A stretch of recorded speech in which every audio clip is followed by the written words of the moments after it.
Actually में nuclear membrane नहीं है, लेकिन उस रीजन को क्या बोला जाता है बेटा, न्यूक्लियर। हेलो जी, हेलो, नमस्कार, हाउ आर यू ऑल। एकदम जोश मचा दो कमेंट सेक्शन में कि हाँ हाँ हाँ मैम, हम लोग बहुत ही मजे में है, तंदुरुस्त है, स्वस्थ है और मेंटली स्टेबल भी है, क्योंकि आज के टाइम पर मेंटली स्टेबल होना बहुत ही ज्यादा जरूरी है, आप चाहे कुछ भी काम कर रहे हो। तो चलिए स्टार्ट करते हैं आज का हमारा lecture, cell the unit of life, वो भी पूरे फुल जोश के साथ। और अगर पूरा जोश बना हुआ है तो फायर वाला इमोजी हमारे कमेंट सेक्शन में भर जाना चाहिए। तो देखिए आज हम लोग ना जो चीज पढ़ने वाले हैं उसके बारे में तो मैं पहले तुम्हारे दिमाग में इंटरेस्टिंग सी चीजें जगा ही देती हूँ। यहाँ पर आज जो हम लोग पढ़ने वाले हैं दैट इज अबाउट कि हमने जो लास्ट लेक्चर में पढ़ा था कि जो प्रोटीन्स वगैरह बनते हैं, लिपिड्स बनते हैं, ये सारी चीजें एक्चुअली में कहाँ पे यूज करी जा रही है, कौन इसका यहां से वहां लेन देन करवा रहा है, और ऐसी कई सारी चीजें इंटरेस्टिंग हम पढ़ने वाले हैं हमारे लेक्चर में आज। ठीक है, तो बेटा हो जाइए एकदम जबरदस्त से रेडी अपनी बुक और पेन लेकर, क्योंकि साइंस को बेटा बिना लिखे नहीं याद रहता है। वो आप जब भी कोई भी चीज को लिखते हो तो उससे आपको वो चीज याद रह जाती है, आपके लॉन्ग टर्म मेमोरी में बैठ जाती है।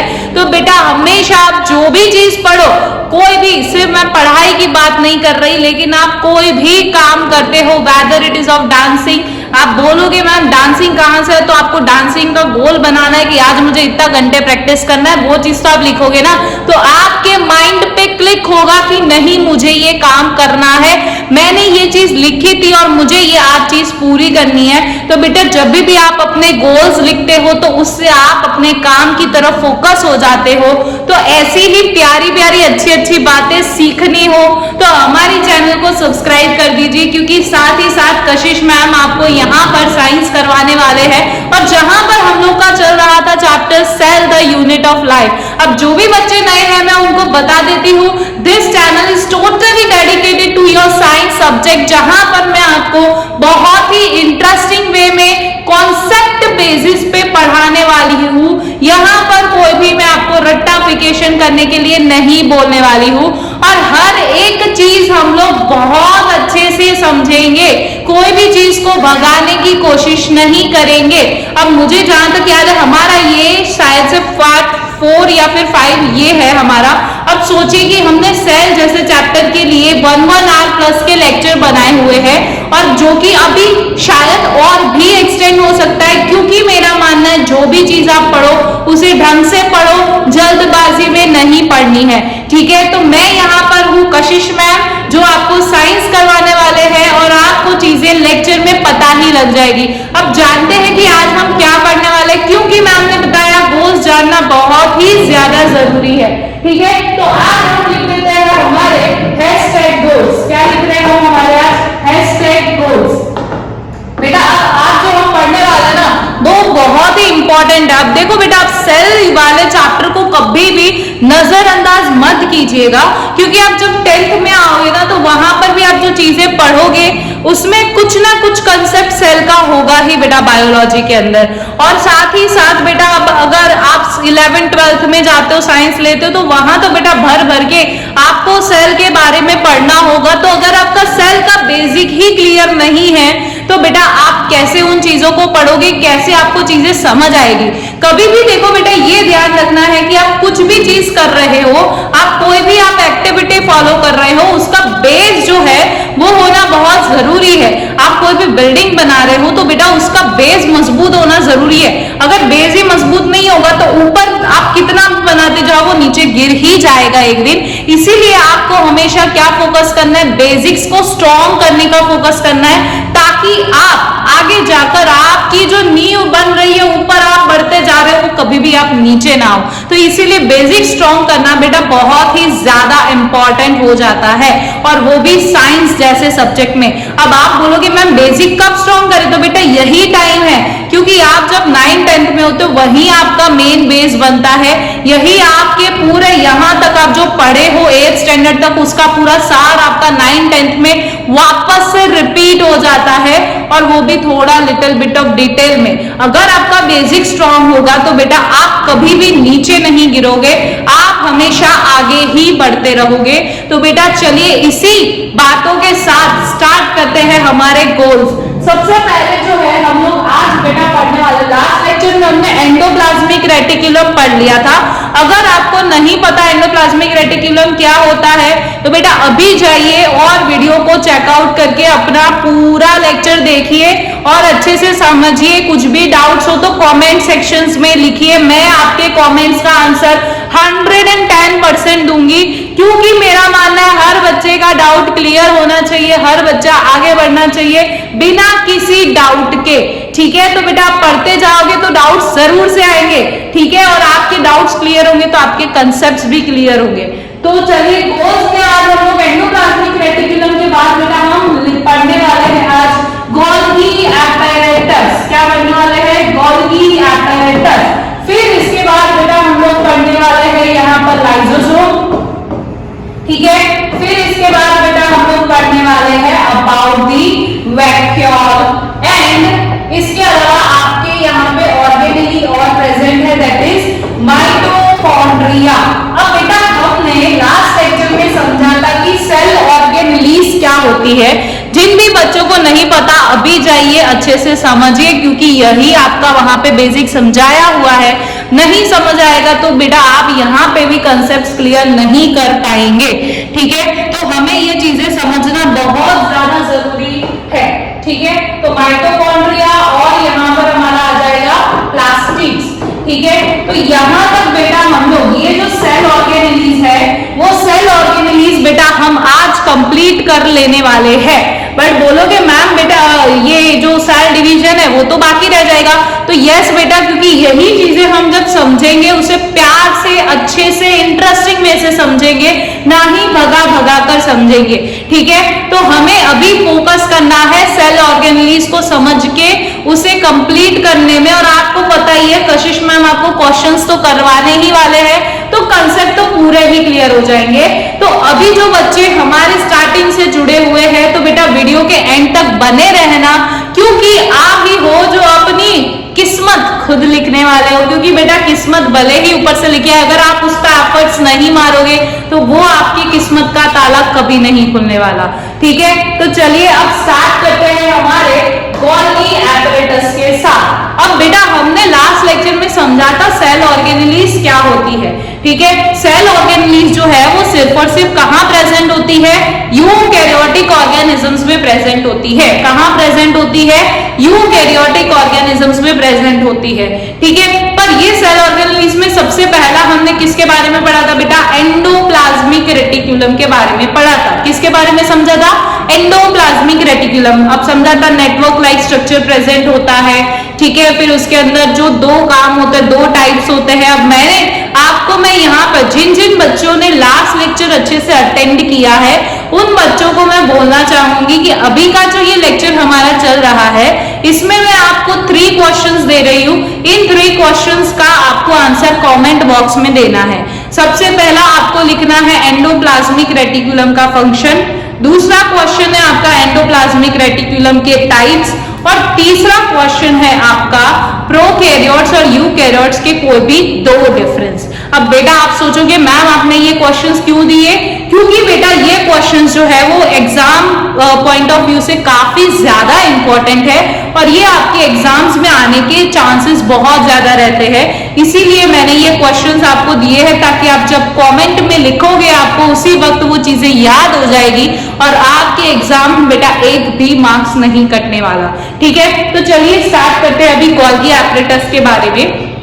तो सेल ऑर्गेनेलीज हमने बेटा समझ ली थी क्या होता है, हमने पढ़ा भी था कौन कौन सी सेल ऑर्गेनेलीज हमारे सिलेबस में है, या फिर बोल सकते हैं यूकैरियोट्स में प्रेजेंट होती है। ठीक है, अभी हम लोग को क्या पढ़ना है, गोल्गी एपरेटस। अब ये जो गोल्गी वर्ड है, गोल्गी एपरेटस, ठीक है, ये वर्ड जो है ना ये किसने दिया था, मतलब ये साइंटिस्ट, कौन से साइंटिस्ट ने इसके बारे में बताया था, that was the scientist Camillo Golgi. क्या नाम है बेटा साइंटिस्ट का, यहाँ मैं एस लिख रही हूँ बेटा, एस का मतलब है यहाँ पर साइंटिस्ट, तो यहाँ पे बेटा साइंटिस्ट कौन है हमारे, कैमिलियो गोल्गी। क्या नाम है इन साइंटिस्ट का बेटा, कैमिलियो गोल्गी। ठीक है, अब समझते हैं गोल्गी एपरेटस का दिखावा, यानी कैसा दिखता है। ठीक है, अगर हम बेटा गोल्गी एपरेटस की बात करें तो जैसे कि हमने, अब ये कैसा होता है बेटा, क्वांटिन्यूअस होता है। मैंने आपको समझाया था कि जो भी आपका पूरा सेल ऑर्गेनेली है वो न्यूक्लियस से आपका एंडोप्लाज्मिक रेटिकुलम आता है, एंडोप्लाज्मिक रेटिकुलम के बाद आपका आता है बेटा गोल्गी एपरेटस। क्या आता है, गोल्गी एपरेटस। और ये बेटा कैसा दिखता है, ऐसे पैरेलल स्टैक्स लाइक दिखता है। कैसा दिखता है, ऐसे पैरेलल स्टैक लाइक स्ट्रक्चर इसका दिखता है। ठीक है, तो ये देख रहे हो आप, this is parallel stack like structure. ये कैसा होता है, इस तरह से ये पैरेलल स्टैक्स में प्रेजेंट होते हैं। कैसे प्रेजेंट होते हैं, पैरेलल स्टैक्स में प्रेजेंट होते हैं। और इन्हीं पैरेलल स्टैक्स को बेटा क्या कहा जाता है, सिस्टर्न्स कहा जाता है। क्या बोला जाता है बेटा, सिस्टर्न्स बोला जाता है। बेटा ये आपको एमसीक्यू में पूछा जा सकता है कि ये पैरेलल स्टैक्स को क्या कहा जाता है। So this is known as बेटा सिस्टर्न्स। क्या बोला जाता है, इसे सिस्टर्न्स बोला जाता है। और साथ ही साथ बेटा यहाँ पे मैं क्या बता रही हूँ आपको मैं बता रही हूँ कि this is membrane bound organelle. ये क्या है बेटा आपकी, this is your membrane bound organelle. अब ये तो बेटा सीधी सी बात आपको समझ आती है ना, कि ये मेम्ब्रेन से अटैच, मेम्ब्रेन से बाउंडेड ये ऑर्गेनेली है। ठीक है, तो मेम्ब्रेन बाउंडेड ऑर्गेनेली, क्लियर। तो ये चीज आई होप सो आपको इतनी पहले तो इसका इंट्रोडक्शन समझ आ चुका होगा कि ये क्या दिखता है, कैसा दिखता है, इसके अंदर क्या चीजें प्रेजेंट है। और ये पैरेलल स्टैक्स को बेटा क्या बोला जाता है, सिस्टर्न्स बोला जाता है।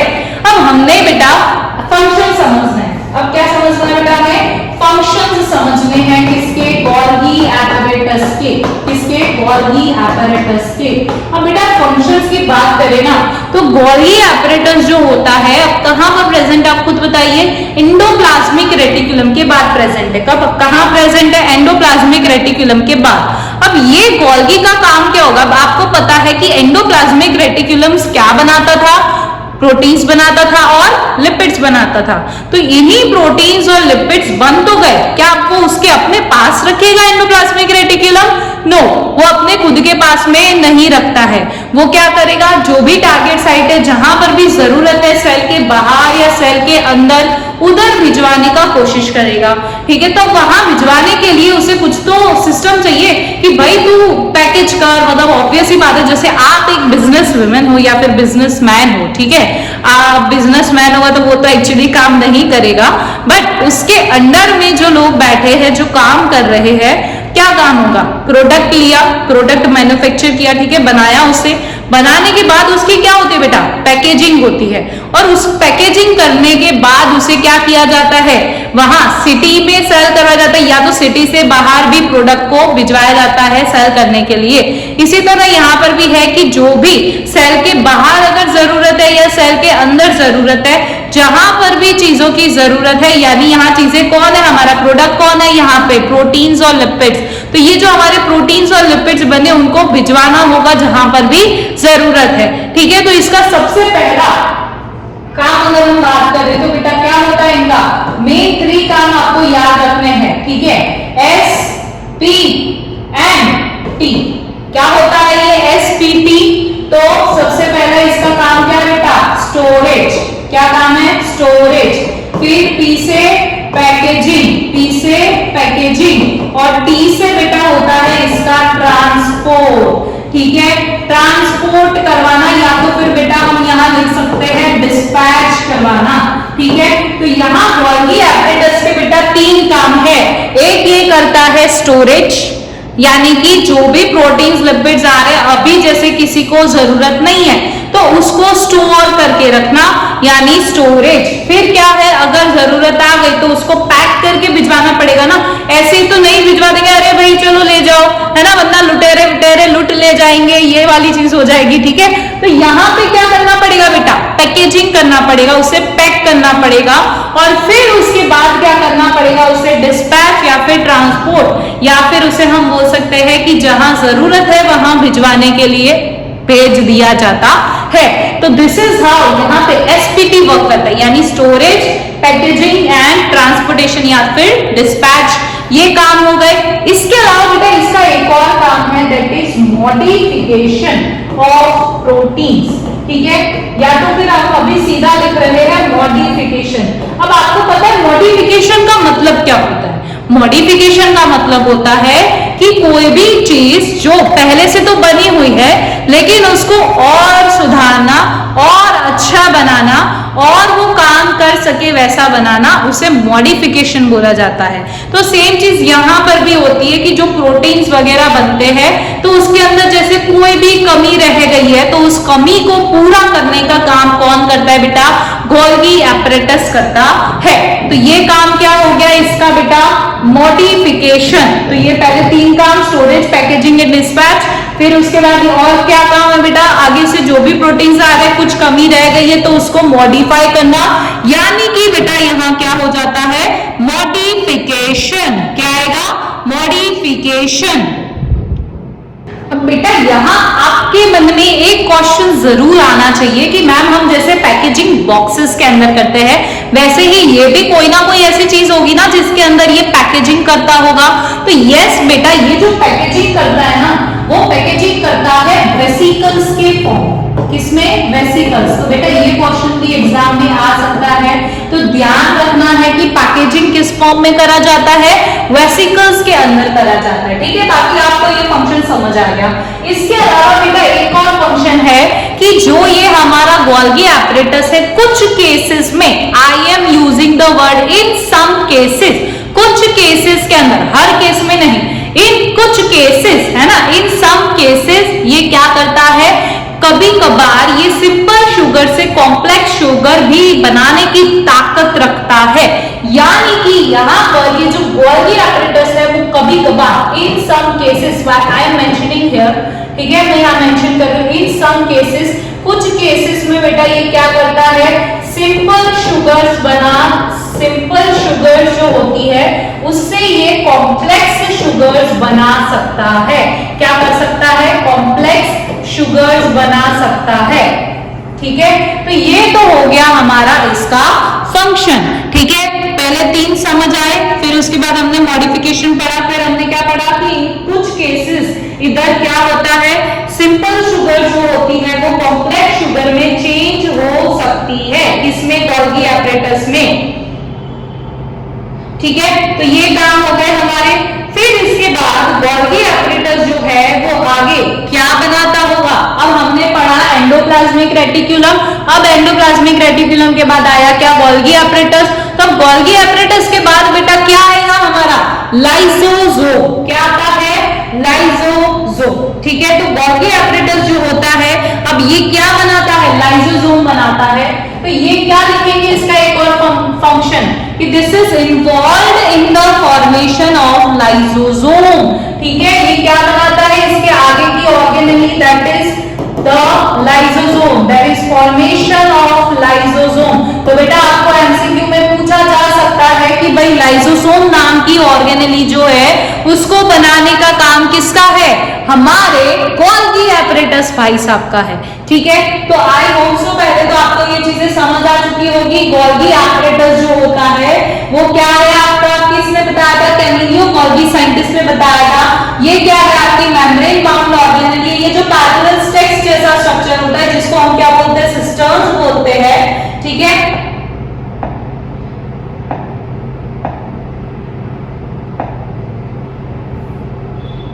ठीक है, फिर हमने बेटा इसके बाद क्या पढ़ा? इसके फंक्शंस पढ़े। कौन कौन से फंक्शंस हैं?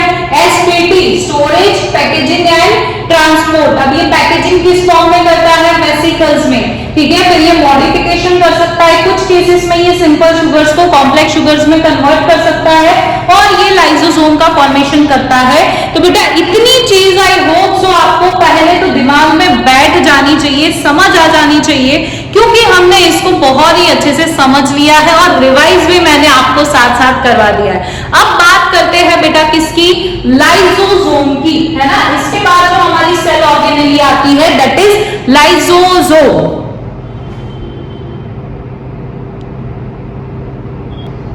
अब बेटा लाइसोसोम का ना एक बहुत ही बड़ा फेमस नाम है, जैसे माइटोकॉन्ड्रिया का फेमस नाम है ना पावर हाउस ऑफ सेल, है ना। कुछ कुछ रील्स आती है उसमें लोग बोलते भी है कि उसको पूछा जाता है आपको साइंस में क्या आता है, तो वो बताते हैं mitochondria is known as power house of cell, है ना। इसी तरह हमारे लाइसोसोम भाई साहब की एक बड़ा फेमस नाम है दैट इज सुसाइडल बैग। क्या बोला जाता है बेटा इसे, सुसाइडल बैग। क्या बोला जाता है, सुसाइडल बैग। और इसके पीछे का बेटा हम लॉजिक, इसके पीछे का बेटा हम कंसेप्ट समझते हैं कि इसको सुसाइडल बैग क्यों बोला जाता है। और साथ ही साथ बेटा ये क्या करता है, क्लीनिंग का काम भी करता है, सेल के क्लीनिंग का काम। जैसे घर का झाड़ू पोछा होता है, हर जगह से कोने कोने से कचरा निकाल दिया जाता है, वैसे ही यहाँ पे ये लाइसोसोम भी कुछ इसी तरीके का काम करता है। तो चलिए समझते हैं इसके बारे में, ठीक है। तो लाइसोसोम की अगर हम बात करें ना तो ये क्या है बेटा,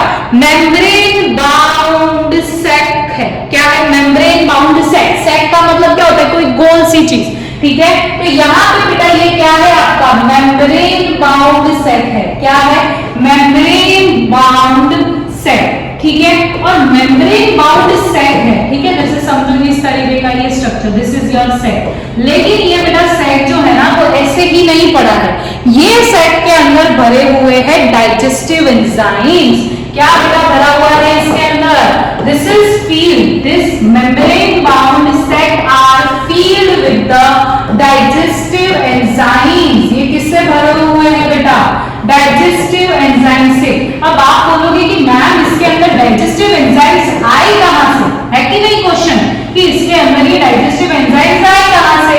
तो जैसे हमने समझा था गोल्गी एपरेटस के अंदर जो हम उनका आरईआर या एसईआर जो भी चीजें बना के भेजता था उसे वो ट्रांसपोर्ट पैकेज करके भेजता था, इसी तरह यहाँ लाइसोसोम जो होता है इधर क्या होता है बेटा, ये जो एंजाइम्स है उसके पास एक्चुअली ये एंजाइम्स किधर से आते हैं, आरईआर बनाता है और ये आरईआर इसको भिजवाता है डाइजेस्टिव एंजाइम्स। तो यहाँ पे आरईआर का भी बेटा रोल आ जाता है बहुत बड़ा। क्या रोल है इसका, कि ये जो एंजाइम्स है वो कौन बनाता है, this enzymes are made by बेटा आरईआर। कौन बनाता है ये, आरईआर। तो this enzymes are made by RER. ये बेटा एंजाइम जो है वो कौन बनाता है, आरईआर बनाता है। जिसको भी आरईआर नहीं पता, this is rough endoplasmic reticulum. बेटा आपने एंडोप्लाज्मिक रेटिकुलम का टॉपिक नहीं पढ़ा है, अभी जाइए अच्छे से समझिए, ठीक है। तो यहाँ पर हमने ये चीज समझ चुकी है कि भाई एंजाइम जो है यहाँ पर बन रहे हैं, वो एंजाइम्स आ कहां से रहे बेटा, आरईआर बनाता है। कौन बनाता है, आरईआर बनाता है, ठीक है। अब हम इसके आगे की चीजें समझते हैं। अब बेटा ये जो हमारा लाइसोसोम होता है उसे और क्या बोला जाता है, वेस्ट डिस्पोजल सिस्टम। क्या बोला जाता है बेटा इसे, वेस्ट डिस्पोजल सिस्टम। अब आप बोलोगे मैम क्यों वेस्ट डिस्पोजल सिस्टम, क्योंकि ये वेस्ट जो होता है उसको डिस्पोज करना यानी कि खत्म कर देने का काम है किसका, लाइसोसोम का। लेकिन कैसे, अब देखिए इसके पास जो डाइजेस्टिव एंजाइम्स है ना वो क्यों प्रेजेंट है। जैसे हमारी बॉडी में कोई भी फॉरेन पार्टिकल एंटर करा, मैंने आपको आगे भी बताया था फॉरेन पार्टिकल यानी फॉरेन घूम के आया हुआ नहीं, फॉरेन यानी जो हमारी बॉडी के लिए नया हो, जो हमारी बॉडी के पहचान का ना हो, that is your foreign particle. तो कोई भी फॉरेन पार्टिकल जैसे क्या हो सकता है, बैक्टीरिया, वायरस, है ना, और भी जैसे कुछ पैथोजेंस हो सकते हैं। तो ये जो फॉरेन पार्टिकल्स होते हैं, इन फॉरेन पार्टिकल्स जब भी हमारी बॉडी में एंटर करते हैं तो इनको खत्म कैसे किया जाता है, हम बोलते हैं फाइट करते हैं, ये करते हैं, वो करते हैं, बट एक्चुअली में फाइट क्या, उनको खाना पड़ेगा ना, उनको खत्म करना पड़ेगा ना। तो वो खत्म करने का काम बेटा कौन कर सकता है यहाँ पे, कौन? लाइसोसोम कर सकता है। इसीलिए इसको क्या बोला जाता है? Waste disposal system. और साथ ही साथ जैसे कोई भी ओल्ड सेल है ना, जो पुराना हो चुका है सेल, जो अब कुछ भी काम नहीं कर पा रहा है, तो बेटा वो हमारी बॉडी के लिए अच्छा नहीं है, उसे खत्म कर देना जरूरी है। तो वहां पे भी कौन आता है बेटा? लाइसोसोम आता है, जो उसके सेल को पूरा का पूरा खत्म कर देता है। क्योंकि हमारे लाइसोसोम के पास किस चीज की ताकत है कि वो कोई भी ऑर्गेनिक मटेरियल को डाइजेस्ट कर सकता है, यानी कॉम्प्लेक्स चीजों को सिंपल में चेंज कर सकता है। डाइजेशन का मतलब ही क्या होता है? कॉम्प्लेक्स को सिंपलर में चेंज करना। यानी यहाँ पर भी बेटा वही होता है कि जो हमारी कॉम्प्लेक्स चीजें हैं, ठीक है, उन कॉम्प्लेक्स ऑर्गेनिक मटेरियल को, ठीक है, ये सारी चीजें ऑर्गेनिक मटेरियल से बनी हुई होती है, ठीक है। तो ये जो हमारे कॉम्प्लेक्स ऑर्गेनिक मटेरियल है, इसको किसमें चेंज कर देना? सिंपलर ऑर्गेनिक मटेरियल में चेंज कर देना। ये किसका काम होता है बेटा? लाइसोसोम का काम होता है, ठीक है। तो यहाँ कैसे करेगा वो हमने समझ लिया है। जैसे कि कोई भी फॉरेन पार्टिकल यहाँ पे एंटर कर रहा है, ठीक है, फॉरेन पार्टिकल जब भी एंटर करेगा तो इस टाइम पे कौन आएगा इसके सामने? फॉरेन पार्टिकल बेटा कौन से हो सकते हैं? जैसे कि बैक्टीरिया, है ना, फिर वायरस, ठीक है, या तो फिर कोई भी पैथोजन हो सकता है। पैथोजन यानी जो हमारी बॉडी को डिजीज कर सके, वैसा माइक्रोब, ठीक है। तो ये जो सारे हैं, ये सारों को भी खत्म करने का काम कौन कर सकता है बेटा? लाइसोसोम कर सकता है। कौन कर सकता है? लाइसोसोम कर सकता है। अब कैसे, चलो थोड़ा और डिटेल में समझते हैं। ये जो लाइसोसोम होता है, ये सारी चीजों को क्या कर सकता है बेटा? क्लीन कर देता है, ठीक है, क्लीन कर देगा। क्यों? क्योंकि इसके पास क्या पावर है कि कोई भी कॉम्प्लेक्स जो चीजें होती है, इसको किसमें चेंज कर सकता है? किसमें ब्रेक डाउन कर सकता है बेटा? किसमें? किसमें? चलिए बताइए, सिंपलर में। लेकिन ये चीज बेटा किसके थ्रू पॉसिबल हो पा रही है? अभी हमने पढ़ा डाइजेस्टिव एंजाइम्स की वजह से। किसकी वजह से बेटा ये सारा फेल हो रहा है? Because of the digestive enzymes, ठीक है, जिसकी वजह से ये कोई भी ऑर्गेनिक मटेरियल हो, उसको वो पूरा का पूरा खत्म कर सकता है, ठीक है। तो ये काम किसका बेटा? लाइसोसोम का है। इसके बाद बेटा एक और चीज आपको यहाँ पे समझने की जरूरत है, जो मैंने आपको पहले ही बता दी है, कि जो भी ओल्ड सेल्स होते हैं, ठीक है, जो नकामे रह गए हैं ना, जो जिनका कोई काम नहीं है, तो उन ओल्ड सेल्स को भी क्लीन करने का काम कौन करेगा? यहाँ पे लाइसोसोम करता है, ठीक है। और बेटा क्या पॉसिबिलिटीज हो सकती है कि भाई हम लोग कोई भी लाइसोसोम यूज करें, है ना। एक सिंपल सी लॉजिक सी बात है कि भाई लाइसोसोम कहाँ यूज करना है? जहां खात्मा करना है, जो काम का नहीं बचा है ना, वैसे। तो जैसे कभी कभार डिस्टर्बेंस भी आता है मेटाबॉलिज्म के अंदर। डिस्टर्बेंस का मतलब यहाँ पे क्या हुआ कि जैसे यहाँ पे हमारा कोई भी सेल था और वो डैमेज हो चुका है। क्या हो चुका है? डैमेज हो चुका है। तो वहां पर लाइसोसोम जो होता है हमारा, वो क्या हो जाता है? बर्स्ट हो जाता है। क्या हो जाता है? बर्स्ट हो जाता है। और बर्स्ट होने के ऊपर यहाँ पे क्या होता है? एंजाइम्स जो होते हैं वो खुद के ही सेल को खा जाते हैं। समझे यहाँ पे प्रोसेस क्या हो रही है? यहाँ पे हमारे पास कोई भी डैमेज्ड सेल है। क्या है? डैमेज सेल, है ना। अब ये डैमेज सेल है तो इसको रखना जरूरी है? नहीं है, ठीक है। तो ये डैमेज सेल में क्या होता है? उसके अंदर का जो लाइसोसोम प्रेजेंट होता है, वो लाइसोसोम क्या हो जाता है? बर्स्ट हो जाता है। क्या हो जाता है? बर्स्ट हो जाता है। बर्स्ट होने पर ये खुद के ही सेल को पूरा खा जाता है। ओन सेल, ठीक है, ये खुद के सेल को ही खत्म कर देता है, ठीक है। तो पर ये चीजें किसकी वजह से हो पाई? खुद के सेल को वो कब खा पाया? जब इसके खुद के एंजाइम्स में एक्ट किया। किसने? खुद के एंजाइम्स में। तो समझ रहे हो, ये खुद का ही सेल खा जा रहा है, यानी सुसाइड कर रहा है ना, खुद को ही खत्म कर दे रहा है। इसीलिए बेटा इसको क्या बोला जाता है? सुसाइडल बैग, ठीक है, ऑफ सेल। क्या बोला जाता है? Suicidal bag of the cell, ठीक है। और ये चीज कब होती है? जब कभी भी डिस्टर्बेंस आता है मेटाबॉलिज्म के अंदर। डिस्टर्बेंस आता है मेटाबॉलिज्म के अंदर, ठीक है। अब आप बोलोगे मेटाबॉलिज्म का मतलब क्या होता है, ठीक है, तो वो भी समझा देती हूँ, ठीक है। कभी कभार अगर डिस्टर्बेंस आता है मेटाबॉलिज्म के अंदर, तो उस टाइम पे क्या हो जाता है, वो सेल डैमेज होता है और सेल डैमेज होने की वजह से लाइसोसोम बर्स्ट होगा और उसी के एंजाइम्स जो होते हैं वो खुद के ही सेल को क्या कर देते हैं, खत्म कर देते हैं। और खत्म करने की वजह से ही इसका नाम क्या रखा गया बेटा, suicidal death of the cell. क्या बोला जाता है, suicidal death of the cell. Okay, तो ये चीज आपको समझ आ चुकी होगी अबाउट दी लाइसोसोम। बेटा मेटाबॉलिज्म का मतलब क्या होता है, कुछ ऐसी केमिकल प्रोसेसेस होती है बेटा हमारी बॉडी के अंदर, जो हमारे जो भी ये सारी चीजें चल रही है ना, जैसे हम फूड खाते हैं तो उससे एनर्जी मिल रही है, तो ये सारा किसकी वजह से हो रहा है बेटा, मेटाबॉलिज्म की वजह से। तो ये सारी केमिकल प्रोसेसेस को रेगुलेट करना होता है, तो इसमें ही कभी कभार अगर डिस्टर्बेंस आता है तब ये चीजें होती है। ठीक है, तो मेटाबॉलिज्म का मतलब आपको क्लियर हो चुका होगा। ठीक है, तो ये था सारा आपका किस पे बारे में बेटा, लाइसोसोम के बारे में। ठीक है, हमने क्या पढ़ा यहाँ पर कि लाइसोसोम जो है बेटा उसको क्या बोला जाता है, सुसाइडल बैग भी बोला जाता है, और साथ साथ में भी हमने एक और चीज समझी, क्या बोला जाता है, और वेस्ट डिस्पोजल सिस्टम भी बोला जाता है, क्योंकि ये सेल्स को क्लीन करने का काम भी करता है, इसीलिए इसको क्या बोलते हैं बेटा, वेस्ट डिस्पोजल सिस्टम बोलते हैं। ये क्या है आपका, मेम्ब्रेन बाउंड सैक है, और ये किससे भरा हुआ है बेटा, डाइजेस्टिव एंजाइम से भरा हुआ है। और ये जो एंजाइम्स होते हैं बेटा वो कौन बनाता है, RER बनाता है। फिर इसके बाद हमने पढ़ा वेस्ट डिस्पोजल सिस्टम क्यों बोलते हैं, क्योंकि ये कॉम्प्लेक्स चीजों को किसमें चेंज कर देता है, सिंपलर चीजों में।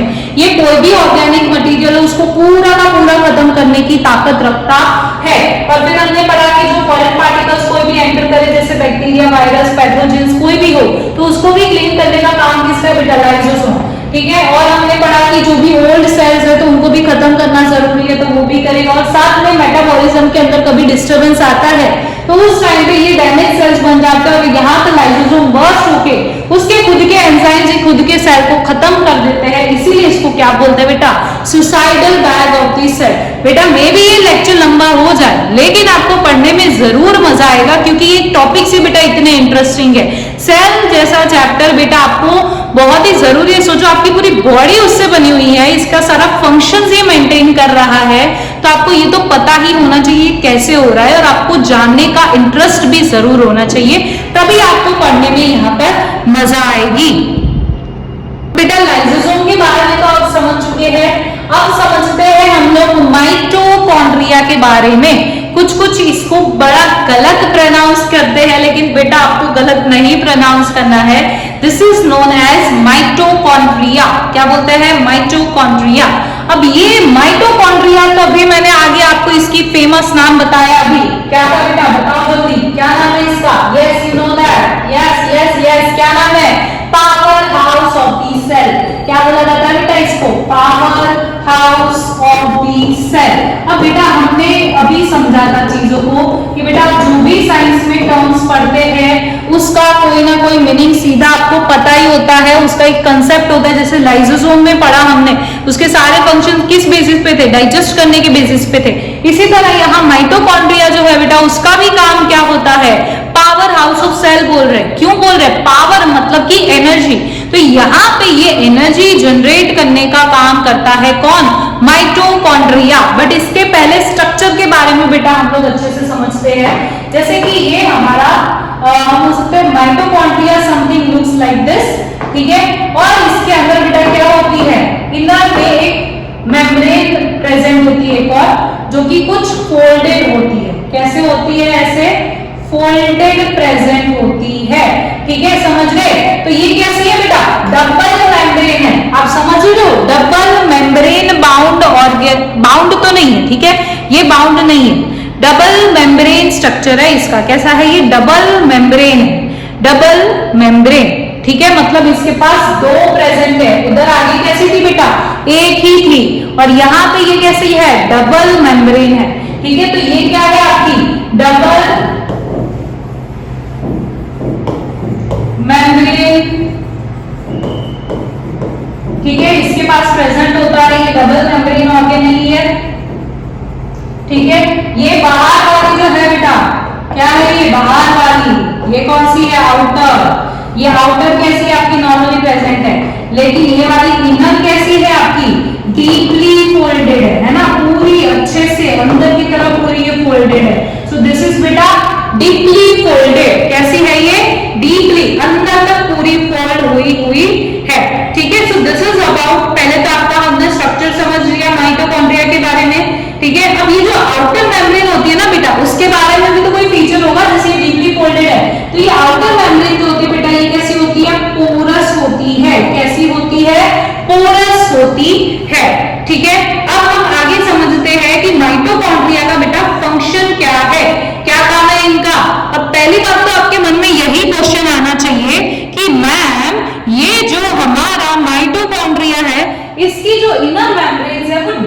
डीपली फोल्डेड क्यों है, क्यों ये अंदर से मुड़ी हुई है, बाकी जगह क्यों नहीं है बेटा? तो ये चीज होती है बिकॉज ये एटीपी के लिए क्या करते हैं, एटीपी के लिए सबसे इंपॉर्टेंट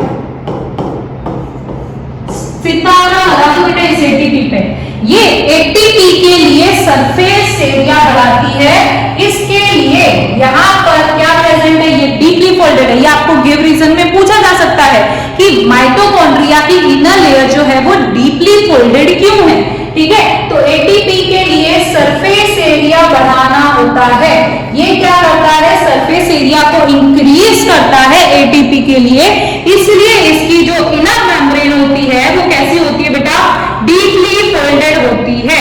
क्या होती है, डीपली फोल्डेड होती है। अब एटीपी बेटा क्या काम करता है, यहाँ पे सरफेस एरिया क्यों बढ़ा है, ताकि वो अपनी केमिकल रिएक्शंस कर सके, क्या कर सके, केमिकल रिएक्शंस को पूरा कर सके। इसके लिए यहाँ पर क्या होती है, इसकी जो अंदर वाली लेयर होती है वो डीपली फोल्डेड प्रेजेंट होती है, तो सरफेस एरिया बढ़ा रही है अपनी केमिकल रिएक्शंस करने के लिए। अब यहाँ पे बेटा इंपॉर्टेंट चीज आती है अबाउट दी एटीपी, इसके बारे में समझना है अब एटीपी के लिए। एटीपी क्या है बेटा, एनर्जी करेंसी। जैसे हमें कोई भी चीज लेने जाने, हम बोलते ना इधर के टाइम पर, आज के टाइम पर क्या है बेटा, पैसा ही पावर है। क्या है, पैसा ही पावर है। मतलब यहाँ पे एनर्जी करेंसी यहाँ पर कौन है इनके टर्म्स में, एटीपी। क्या है, एटीपी। जैसे हमारे लिए पैसे है ना, इसी तरह इधर इनके लिए क्या है बेटा, ATP. ATP is energy currency, है ना, energy currency of the cell, है ना, हम बोल सकते हैं this is energy currency of the cell, ठीक है। अब एनर्जी करेंसी क्यों बोला, क्योंकि ये बेटा एनर्जी जनरेट करता है, एटीपी से ही बेटा क्या होती है, हमारी एनर्जी बनती है, ठीक है। जो हम बोलते हैं हमने खाना खाया एनर्जी आ गई, क्या ऐसे ही आ गई, नहीं, यहाँ पर ये जो माइटोकॉन्ड्रिया में ये एटीपी जनरेट हुआ, यहाँ से हमारे पास क्या बनी बेटा, एनर्जी बनी। अब इस आप जानने पे तुले हुए होंगे कि मैम ये एटीपी अकेला तो हो ही नहीं सकता, इसका पूरा फुल फॉर्म होगा। तो यस बेटा, इसका फुल फॉर्म हम समझते हैं, इसका फुल फॉर्म है बेटा एडिनोसाइन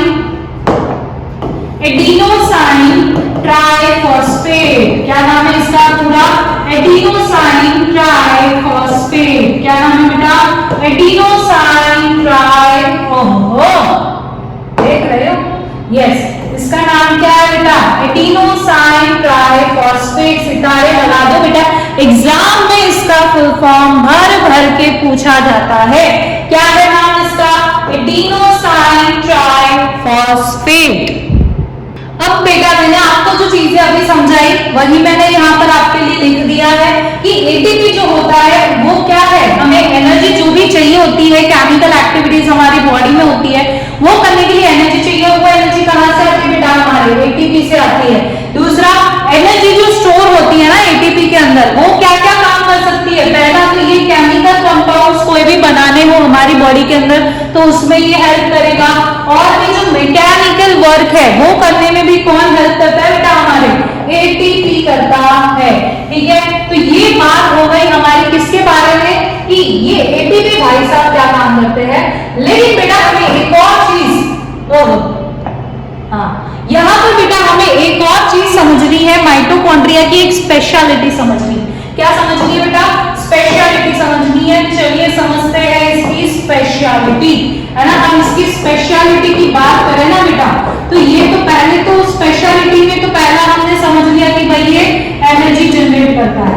दूसरा बेटा इसकी स्पेशलिटी पे क्वेश्चन आ सकता है, दैट इज इसके पास बेटा अपना खुद का डीएनए है। क्या है, इसका खुद का डीएनए प्रेजेंट है बेटा। क्या है, खुद का डीएनए। और बेटा देखो अभी तो बाकी है मेरे दोस्त, क्या है एक और, राइबोसोम्स। क्या है बेटा, इसके पास खुद के राइबोसोम्स प्रेजेंट है, इसीलिए इसको स्ट्रेंज बोल दिया जाता है। भाई तो अनजान है क्योंकि तो हमारे जैसा नहीं है, क्योंकि क्योंकि आप देखोगे बाकी की जो सेल ऑर्गेनेलीज है उनके पास ना ही खुद का डीएनए है और ना ही खुद के राइबोसोम्स प्रेजेंट है। समझ आ रही है बात यहाँ पे? तो ये माइटोकॉन्ड्रिया भाई साहब हर तरह से इंडिपेंडेंट है। बोले मैं किसी पे डिपेंडेंट नहीं हूँ, मुझे एनर्जी चाहिए मैं खुद जनरेट कर लूंगा, मुझे मेरे प्रोटीन्स चाहिए। अब हमने आगे पढ़ा था राइबोसोम्स वाले टॉपिक में कि राइबोसोम्स क्या करता है, प्रोटीन्स बनाने का काम करता है। तो यहाँ पे ये जो राइबोसोम भाई साहब है इसके पास खुद का राइबोसोम है, अपने खुद के प्रोटीन्स बना लेगा कुछ, ठीक है। और ये इसके पास खुद का डीएनए भी प्रेजेंट होता है। दैट मींस यहाँ पे हमारे माइटोकॉन्ड्रिया भाई साहब क्या हो गए, एकदम जिंदा वाला हो गए। बोले मेरी तो बात यहाँ पे बन गई, ठीक है। तो बेटा ये चीजें हमने पढ़ी माइटोकॉन्ड्रिया के बारे में, ठीक है। सबसे पहले ये हमने समझा कि डबल मेम्ब्रेन ऑर्गेनेली है ना, आउटर मेम्ब्रेन पोरस है इसकी, और साथ ही साथ अंदर वाली मेम्ब्रेन जो है वो डीपली फोल्डेड है। एटीपी प्रेजेंट होता है, एटीपी होता है इसीलिए ये सरफेस एरिया बढ़ाया जाता है केमिकल रिएक्शंस करने के लिए। फिर हमने पढ़ा एटीपी क्या है, एनर्जी करेंसी है सेल का जो एनर्जी जनरेट करता है। एटीपी का फुल फॉर्म क्या है, एडिनोसाइन ट्राइफॉस्फेट। फिर हमने एटीपी के बारे में समझा कि एनर्जी चाहिए होती है हमें केमिकल एक्टिविटीज के लिए, वो कहां से आती है, एटीपी से। दूसरा एनर्जी स्टोर होती है जो हम किधर यूज कर सकते हैं, केमिकल कंपाउंड्स बनाने में और मैकेनिकल वर्क में। और साथ में हमने इसकी एक स्पेशलिटी भी देख ली कि ये एनर्जी जनरेट करता है, साथ में इसका खुद का डीएनए और राइबोसोम्स प्रेजेंट होते हैं। सो this is about your mitochondria. अब बेटा आगे चलते हैं हम इधर प्लास्टिड्स की तरफ। देखो बेटा दो ही चीजें रही हमारी, प्लास्टिड्स और वैक्यूल्स। क्या बचा बेटा, प्लास्टिड्स बचा और वैक्यूल बचा। सेल डिवीजन जो है वो हम लोग नेक्स्ट लेक्चर में करेंगे। तो आज बेटा हम खत्म कर देते हैं कहां तक, प्लास्टिड्स तक कर लेते हैं। प्लास्टिड्स के बारे में अब हम आगे समझते हैं। अब बेटा प्लास्टिड्स की बात करें ना तो ये प्लास्टिड्स जो होते हैं वो बेटा सिर्फ और सिर्फ प्लांट सेल्स में ही प्रेजेंट है, एनिमल सेल में प्रेजेंट नहीं है। तो बेटा इस पे अपना एक बड़ा सा सितारा लगा देना कि बेटा ये क्या है, हमारा सिर्फ और सिर्फ कहां प्रेजेंट होता है, only in the plant cells. कहां प्रेजेंट होता है बेटा, ये प्लांट सेल्स के अंदर ही प्रेजेंट होता है। कौन, हमारा प्लास्टिड्स। अब यहाँ पे बेटा प्लास्टिड्स जो होते हैं वो बेटा दो टाइप्स के होते हैं। प्लास्टिड्स जो होते हैं हमारे वो होते हैं बेटा दो टाइप्स के, ठीक है। Plastids are of two types. कौन कौन से टाइप है वो समझते हैं। एक होता है बेटा आपका क्रोमोप्लास्ट। क्या है ये, क्रोमोप्लास्ट, ठीक है। और दूसरा होता है हमारा ल्यूकोप्लास्ट। क्या होता है ये, ल्यूकोप्लास्ट, ठीक है। अब समझते हैं क्रोमोप्लास्ट क्या होता है और ल्यूकोप्लास्ट क्या होता है। क्रोमोप्लास्ट जो है ना बेटा वो आपका कैसा है, कलरफुल। कैसा है, कलरफुल। अरे वाह मैम आपकी पेन भी कलरफुल चलने लगी। यस बेटा देखिए हमारे वर्ड जो है निकलते हैं मुंह से वही यहाँ पे लिखा जाता है। यहाँ पे क्या है, ये क्रोमोप्लास्ट हमारा कलरफुल प्लास्टिड। कैसा है ये, कलरफुल प्लास्टिड है। वाइट ये कैसा है बेटा हमारा, कलरलेस या फिर व्हाइट प्लास्टिड है, ठीक है। ये व्हाइट या तो फिर कलरलेस प्लास्टिड है, ठीक है। अब हम समझते हैं इनके बारे में कि ये क्या काम करते हैं मैम, क्या काम करते हैं। पहले तो आपको दोनों का मीनिंग समझ आ गया, chromoplast is colourful plastid, leucoplast is your white या तो फिर कलरलेस प्लास्टिड। अब बेटा यहाँ समझने वाली बात है कि बेटा ये जो हमारे क्रोमोप्लास्ट है ना, इन क्रोमोप्लास्ट के अंदर बेटा मजा आ रही है, ये कलर अच्छा दिख रहा है ना, मुझे तो थोड़ा अच्छा दिख रहा है, चलो इसी से लिखते हैं। क्रोमोप्लास्ट जो है ना बेटा इसके अंदर एक्चुअली में ये किसका बना हुआ है, ये एक्चुअली में इसमें क्या प्रेजेंट होता है, क्लोरोप्लास्ट। और ये क्लोरोप्लास्ट बेटा एक्चुअली में क्या देता है हमको, क्लोरोफिल, जिसकी वजह से ये क्या है हमारा ग्रीन पिगमेंट है। और यही ग्रीन पिगमेंट बेटा हमारे किसमें मददगार होता है, फोटोसिंथेसिस। देख रहे हो कंसेप्ट कहां लग रहे हैं, सीधा जाके लग रहा है फोटोसिंथेसिस पर। क्या है, कलरफुल प्लास्टिड। और इसके पास क्या प्रेजेंट है, ये किस एग्जांपल लेंगे तो जैसे क्लोरोप्लास्ट है इसके पास जिसमें क्लोरोफिल प्रेजेंट होता है, जिसमें क्या है बेटा ये green pigment that is photosynthesis करने में हेल्प करता है। दूसरी बात बेटा इधर क्लोरोप्लास्ट के साथ साथ कुछ हमारे येलो, ऑरेंज ऐसे भी पिगमेंट्स होते हैं। क्लोरोप्लास्ट के साथ साथ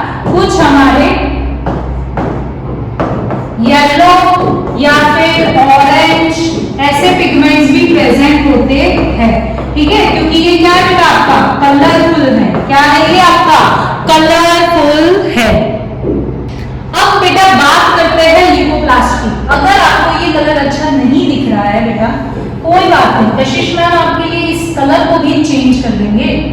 ठीक है, इसका कलर कर देते थोड़ा अच्छा सा। हाँ, ये तो सेम हो जाएगा। चलो व्हाइट ही रख लेते इसका भी। ठीक है, तो ये हो गया हमारा क्रोमोप्लास्ट के बारे में। आप समझते हैं ल्यूकोप्लास्ट के बारे में। जैसे बेटा इसके कुछ काम थे, है ना, इसके कुछ काम थे, है ना, इसके बारे में हमने समझा कि ये कहाँ पर है, इसका क्या वगैरह वगैरह और प्रेजेंट है। उसी तरह बेटा ल्यूकोप्लास्ट आता है। ल्यूकोप्लास्ट की बात करें ना तो इसमें क्या क्या होता है, ऑयल, स्टार्च और कुछ हमारे प्रोटीन ग्रेन्यूल्स को ये स्टोर करता है।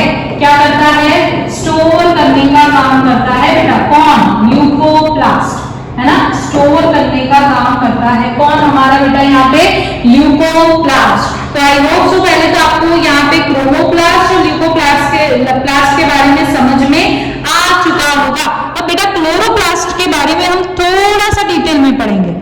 अब बेटा जैसे हमने हमारे माइटोकॉन्ड्रिया की स्पेशलिटी पढ़ी थी ना कि उसके पास खुद का डीएनए और राइबोसोम है, इसी तरह प्लास्टिड के पास भी खुद का डीएनए और राइबोसोम। अरे वाला मजा ही आ गया, हमारे प्लास्टिड की एक स्पेशलिटी निकल के आ गई कि भाई इसके पास भी खुद का डीएनए प्रेजेंट है और खुद का राइबोसोम प्रेजेंट है। लेकिन ये बेटा किसके पास है, क्लोरोप्लास्ट के पास प्रेजेंट है। किसके पास प्रेजेंट है, क्लोरोप्लास्ट के पास में प्रेजेंट है। So this is the speciality of your chloroplast.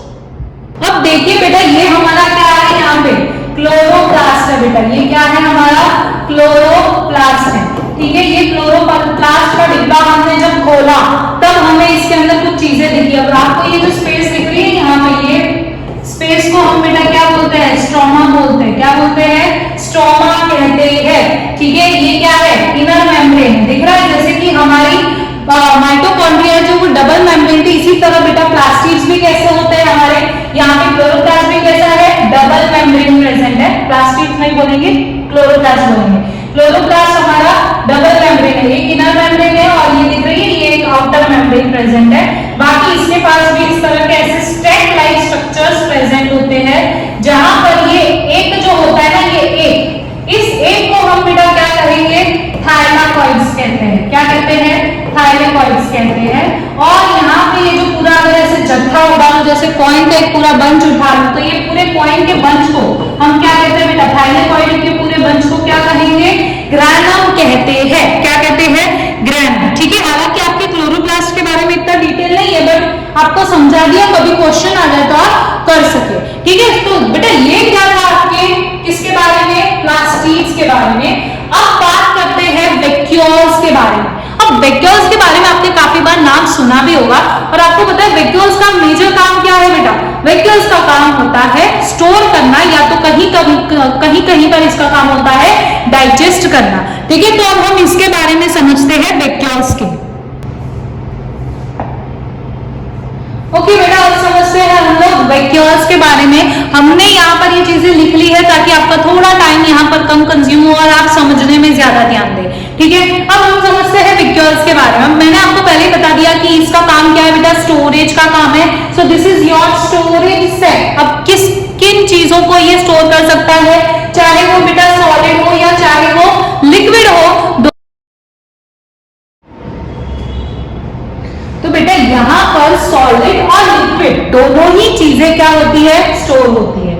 ठीक है, अब दूसरी बात करें तो अगर मैं आपको क्वेश्चन पूछूं कि बेटा प्लांट सेल के अंदर वैक्यूल बहुत ज्यादा बड़ा होगा या फिर एनिमल सेल के अंदर, तो आप अपना एक सीधा लॉजिक लगा के आंसर दे सकते हो कि मैम प्लांट सेल्स के अंदर जो है उनको चीजें ज्यादा स्टोर करनी रहती है ना, फूड को ज्यादा स्टोर करना रहता है। तो इसीलिए यहाँ पर जो हमारा प्लांट सेल होता है वो कैसा होता है बेटा, लार्ज होता है, बड़ा होता है।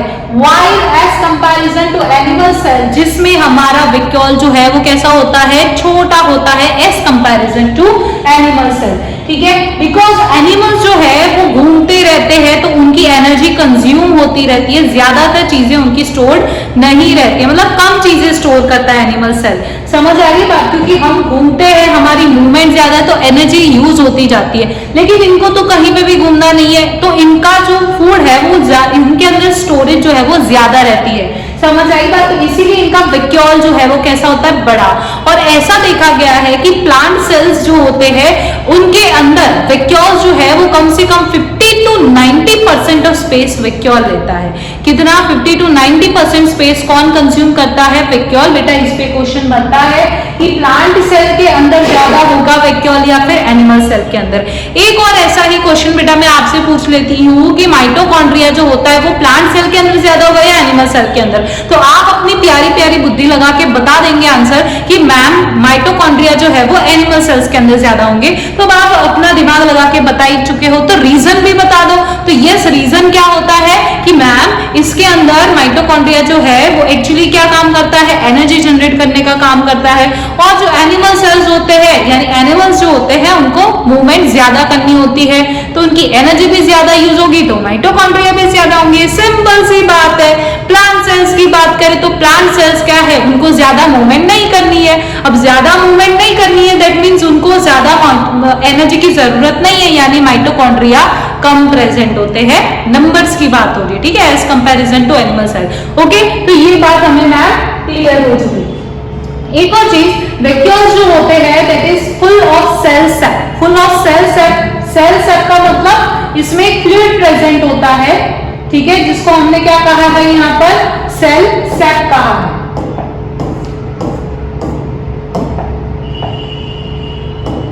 ठीक है, इसको हमने क्या कहा? This is full of cell sap. और इसके अंदर ये कैसा होता है? टर्जिडिटी और रिजिडिटी, ठीक है, टर्जिडिटी और रिजिडिटी प्रॉपर्टी शो करता है। अब रिजिडिटी का बेटा मतलब क्या होता है? थोड़ा सा हार्ड, ठीक है, और यहाँ पे टर्जिड होता है वैक्यूल, है ना।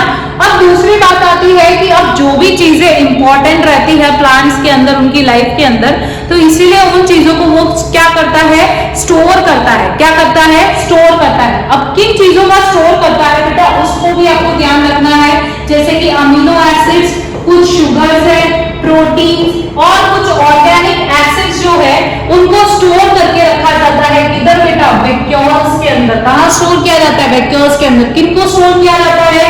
अमीनो एसिड, कुछ शुगर्स, प्रोटीन्स और कुछ ऑर्गेनिक एसिड्स को स्टोर किया जाता है, ठीक है।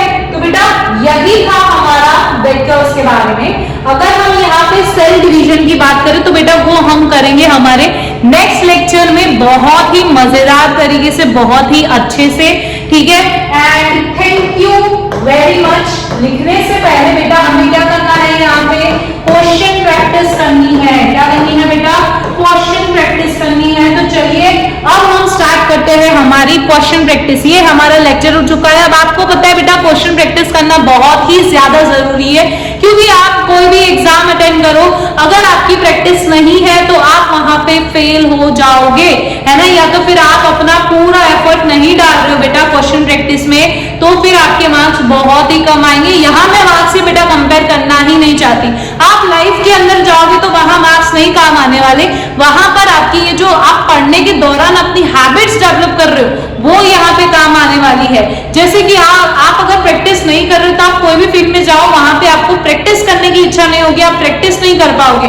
अगर आपको प्रैक्टिस का इंपॉर्टेंस पता होगा, जो यहाँ पे आपको पढ़ाई से पता चलेगा कि क्वेश्चन प्रैक्टिस करी थी मैंने, तो ये चीज मेरे एग्जाम में आए तो मैं कर पाया। उसी तरह जैसे फॉर एग्जाम्पल आप क्रिकेट खेल रहे हो, क्रिकेट की प्रैक्टिस नहीं करोगे तो आपको वहां पे फील्ड के ऊपर आप नहीं खेल पाओगे अच्छे से, आपको डर रहेगा, आपके मन में डर रहेगा कि मैं नहीं कर पाऊंगा, मैं नहीं खेल पाऊंगा, और ऐसी कई सारी चीजें। तो बेटा प्रैक्टिस जो है यही सारी चीजें हमारे डर, जो हमारे मन के अंदर डर है ना, उसको निकाल देता है। तो बेटा हमेशा प्रैक्टिस, आप कोई भी टॉपिक पढ़े उसके साथ प्रैक्टिस किया करें तो आपका स्कोर बहुत ही अच्छा हो जाएगा।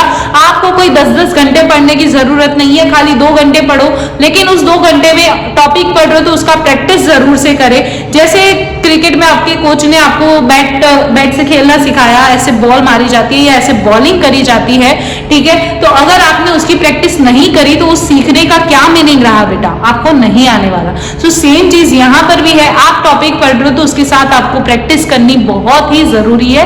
तो चलिए अब हम बढ़ते हैं हमारे प्रैक्टिस की तरफ। ओके स्टूडेंट्स, तो चलिए स्टार्ट करते हैं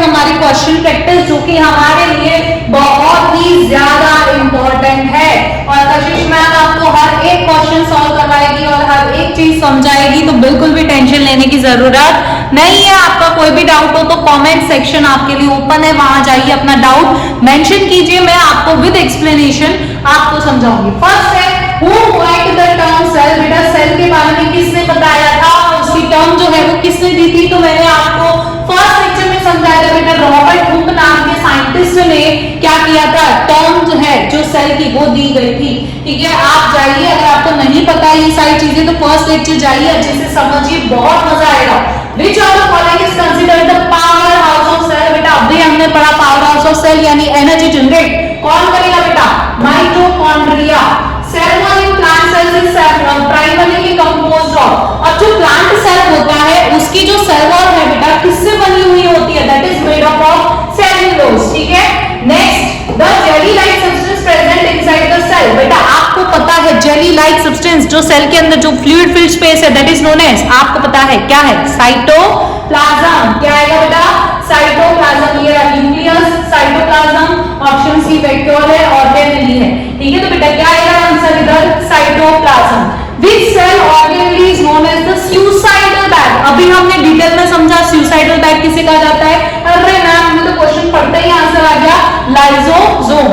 Which organelle is responsible for packaging and dispatching? अरे मैम अभी तो पढ़ा था पैकेजिंग डिस्पैचिंग का काम कौन करता है बेटा, कौन होता है, चलो ऑप्शन दे देते हैं, वैक्यूल, प्लास्टिड्स, माइटोकॉन्ड्रिया और गोल्गी एपरेटस। यस मैम, कौन करेगा, Golgi apparatus.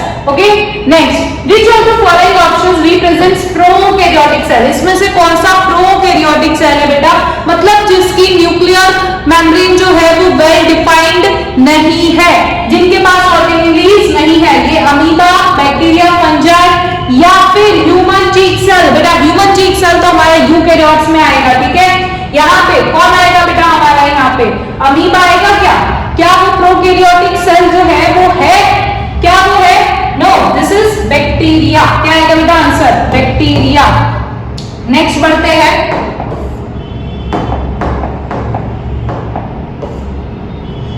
Okay next question number 8, the movement of water across a semi permeable membrane. बेटा इसमें आपके पार्ट 1, 2 के भी मिक्स्ड क्वेश्चंस है तो इसको ध्यान से समझिएगा।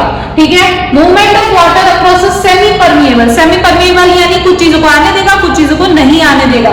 ठीक है, तो सेमी परमिएबल मेम्ब्रेन जो होती है बेटा उसमें से आप वाटर का मूवमेंट करवा रहे हो। अब वाटर मतलब ऑस्मोसिस ही आ जाता है सीधा, हमें तो आंसर आ गया।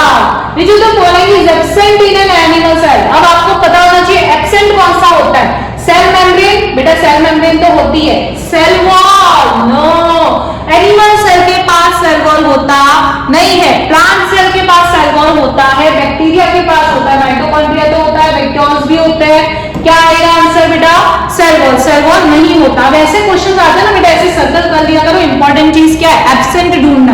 आप कभी कभार जल्दबाजी में प्रेजेंट ढूंढ के आ जाते हो, तो यही चीजों का बेटा ध्यान रखना है।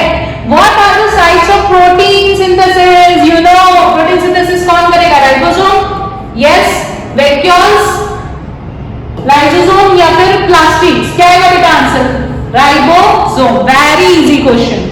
The undefined nuclear region in a prokaryotic cell। अब जब मैंने आपको समझाया था प्रोकैरियोटिक सेल तो मैं आपको बताया था कि जो रीजन होता है जहां पर ये हमारे जेनेटिक मटेरियल, एक्चुअली में न्यूक्लियर मेम्ब्रेन नहीं है लेकिन उस रीजन को क्या बोला जाता है बेटा, न्यूक्लियोइड रीजन। क्या कहते हैं बेटा, nucleoid region. Next, organelle that contains its own DNA and ribosome. कौन से थे आपको पता है, आपको खुद बताना है पहले तो।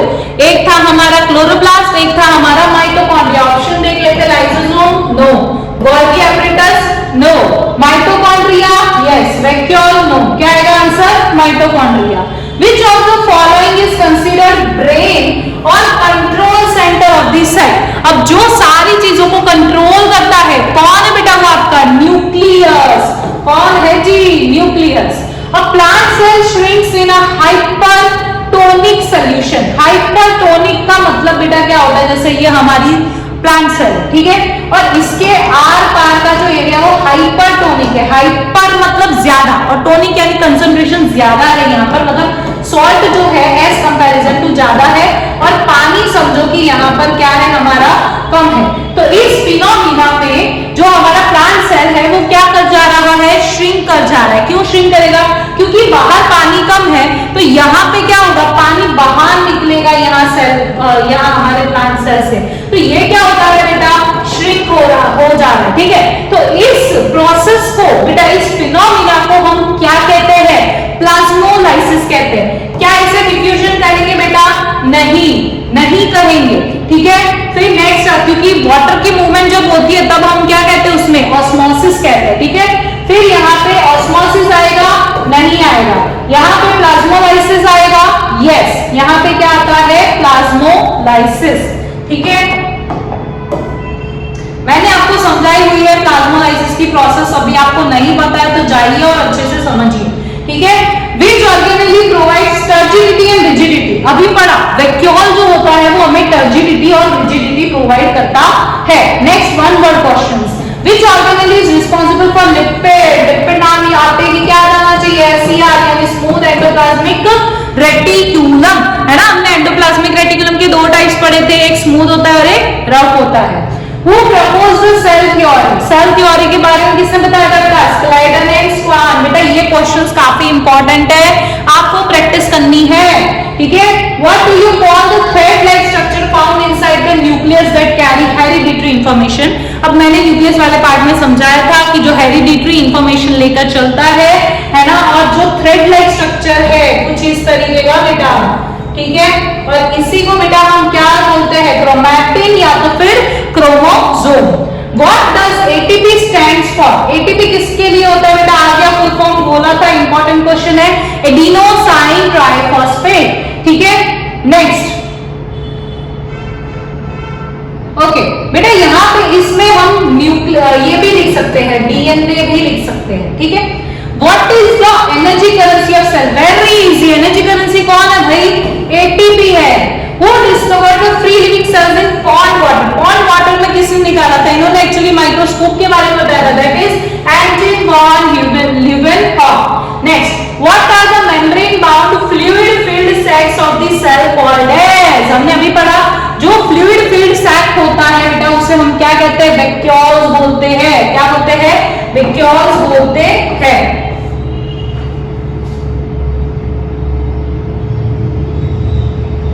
ओके, नेक्स्ट क्वेश्चन देखिए, यहाँ पर name the organelle that serves as a manufacturing surface of protein. अब ऑर्गेनेली बताना बेटा, यहाँ पे राइबोसोम नहीं लिखकर आएंगे, यहाँ पे हमें सीधा सीधा ऑर्गेनेली पूछा है। अब यहाँ आप राइबोसोम लिखोगे तो आपका आंसर रॉन्ग हो जाएगा, क्योंकि आपको ऑर्गेनेली पूछा गया है, तो यहाँ पे ऑर्गेनेली बोलना है। तो यहाँ पे आंसर क्या आएगा बेटा? Rough endoplasmic reticulum.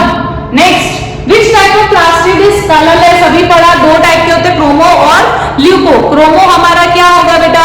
क्या होगा? कलरफुल। और ल्यूको क्या होगा हमारा? क्या होगा? कलरलेस और white. What is the specific name of cell wall present in fungi? Fungi के अंदर जो स्पेसिफिक सेल वॉल प्रेजेंट होती है बेटा, उसका नाम क्या होता है? काइटिन बोला जाता है। क्या बोला जाता है? काइटिन। और हमारे प्लांट सेल के अंदर प्रेजेंट होती है, उसे क्या बोलेंगे बेटा? उसे हम क्या बोलते हैं? सेल्यूलोज बोलते हैं। क्या बोलते हैं? Cellulose. Name the process by which unicellular fresh water organism and most plant cells gain water. ऐसी प्रोसेस बताओ जिसमें ज्यादातर यूनिसेल्युलर ऑर्गेनिजम्स जो होते हैं वो पानी खुद के अंदर गेन करते हैं। तो वो बेटा कौन सा आएगा? एंडोऑस्मोसिस। ऑस्मोसिस मतलब वाटर की मूवमेंट और एंडो मतलब अंदर, तो अंदर मूवमेंट ले रहे, इसलिए क्या आएगा? Endosmosis. What is the outermost covering of an animal cell called as? तो बाहर की क्या होती है? Plasma membrane. आपको समझाया था कि प्लाज्मा मेम्ब्रेन होती है, बाकी का अंदर मामला ये रहता है। बाकी ये कौन है? Animal cell. प्लांट सेल में क्या रहता है कि ये हमारी प्लाज्मा मेम्ब्रेन होगी, ठीक है, और इसके बाहर एक और होती है, दैट इज सेल वॉल। ठीक है, next, which plastid contains the pigment chlorophyll? कौन सा प्लास्टिड के पास क्लोरोफिल होता है? कौन आएगा बेटा? Chloroplast. What is the fluid portion of vacuole called as? जो फ्लूइड बना होता है उस पोर्शन को क्या बोलते हैं? Cell sap. मैंने अभी बताया था, आपको देख रहे हो कैसे कैसे क्वेश्चंस बन सकते हैं। जो चीजें हमने बेटा समझी है ना, वो एकदम प्रीमियम चीजें हैं, एकदम क्वालिटी ऑफ एजुकेशन में यहाँ पे आपको प्रोवाइड कर रही हूँ। तो बेटा एक सब्सक्राइब तो बनता ही है, और अपने फ्रेंड्स के साथ जरूर शेयर करें। Which term refers to the phenomena of cell bursting when placed in a hypotonic solution? जब आप हाइपोटोनिक सॉल्यूशन में रखते हो, है ना, जहां पर हाइपो का मतलब बहुत ही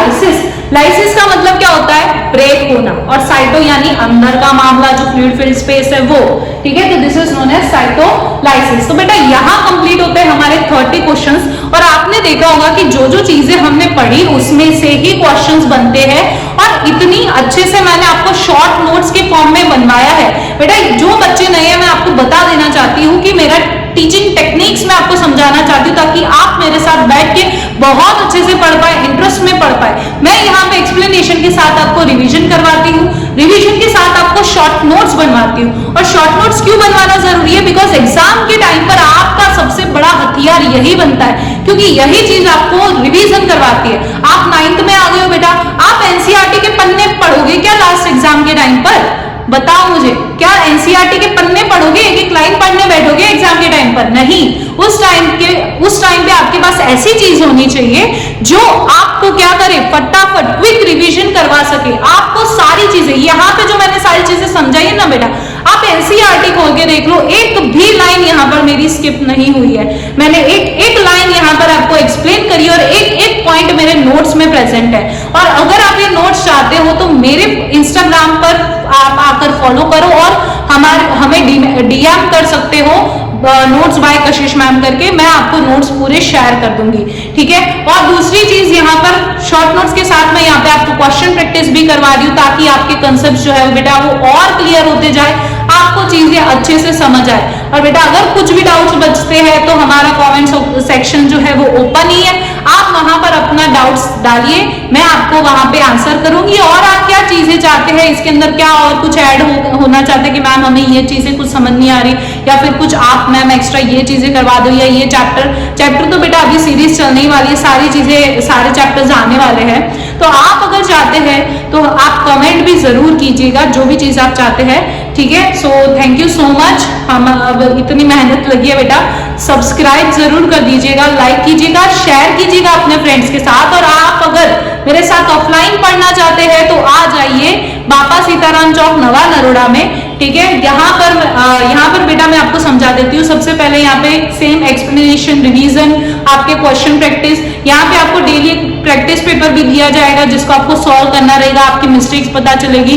हर वीक आपकी यहाँ पर टेस्ट होगी, आपका प्रोग्रेस रिपोर्ट बनेगा, स्टूडेंट सिक्योरिटी सिस्टम प्रेजेंट है, एसी क्लासेस प्रेजेंट है, और एकदम प्रीमियम लोकेशन पर है, ठीक है, जहां पर बिल्कुल शांति, आप आराम से पढ़ सकते हो, बहुत मजे से पढ़ सकते हो, आपको बहुत मजा आएगा।